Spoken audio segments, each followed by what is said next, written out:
This video right here changed my whole view on the Bible. Watch to the end. I was in Alaska doing a lawsuit. We're way out in the Aleutian Islands, getting ready to leave and go back to Anchorage and then home. And I had a ticket in my pocket to get on an airplane. A pastor came up and he said, "Listen, I can save you money." I said, "How's that?"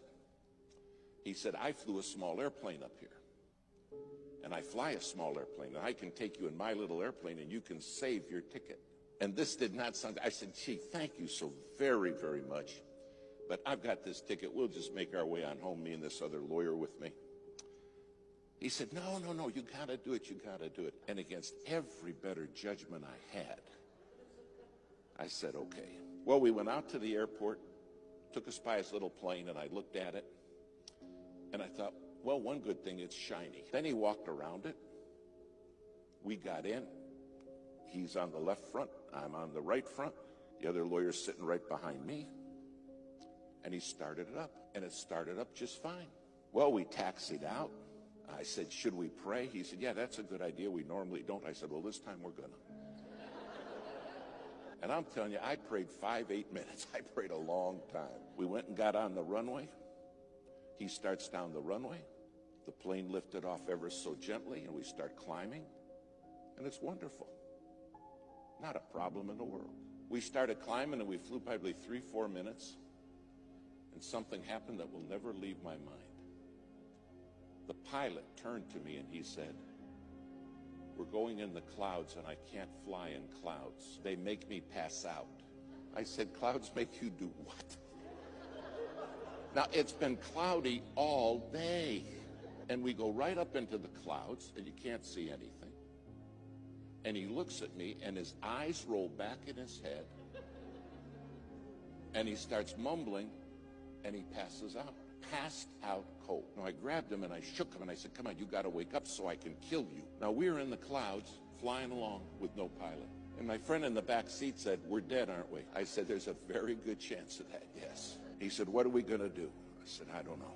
But there was a radio right there, and I handed him the microphone, and I said, "Start asking for help." So he's in the back seat reaching up, and he said, "Hello, hello." We didn't know any proper radio etiquette. All we were saying was hello. And somebody answered back, "Hello, hello. Don't you guys know proper radio etiquette?" And I said, "Give it to me." I said, "We don't know nothing. Tell them we're in an airplane with a passed-out pilot, and we don't know how to fly this plane." The guy said, "I'm a freighter flying out of Anchorage on the way to Tokyo." And he said, "You're telling me you have nobody who can fly that plane with you?" I said, "Tell them that's correct." Now, you got to understand, I am sweating bullets. He said, "The first thing I'm going to do is start circling so I don't lose you, because I'll fly out of range of your radio and you won't have me anymore." And he said, "I'm going to get Anchorage Emergency for you. And Anchorage Emergency will be the people that can maybe help you. Try to save your life." After about 5 minutes, Anchorage came on, said, "We understand you have a passed-out pilot, and those of you do not know how to fly that plane." We said, "That's right." They said, "Well, the first thing we got to do is find you." And I'll never forget what this man at Anchorage said. He said, "My job is to get you home safe." He said, "That's my job." But he said, "Here's the deal. If you want me to get you home safe, you got to promise me you'll obey my voice." He said, "You can't see me, but I can see you." And he said, "If you're not going to obey my voice, you're going to die." When you can't see anything, you have no idea how disorientated you become. Finally, he said, "Okay, I found you. Now hear me clear." He said, "You're 4 minutes from a mountain." He said, "You're going to crash in that mountain and die. Follow my voice." I never said, "I have to follow your voice?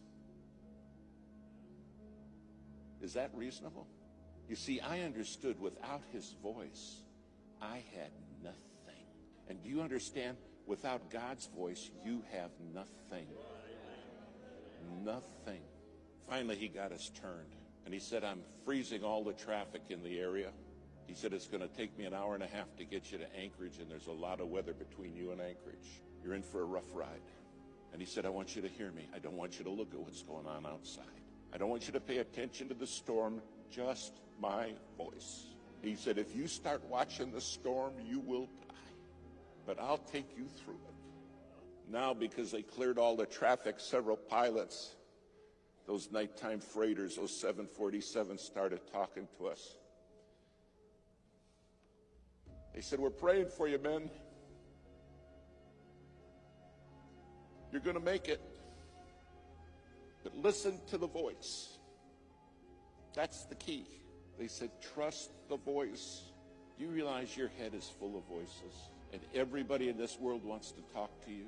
And everybody wants to be the controlling voice. And God says, I want you to be a living sacrifice. I want you to put yourself on the altar and let my voice be your voice. Finally, we went through the worst of the weather, but there was still more. And then the voice came back and it said, now, I'm going to line you up. He said, I'm going to bring you in right down the runway. And at the foot of the runway are some lights, and they're in the form of a cross. He said, don't you forget this. The cross is the way home. Finally, he's bringing us down.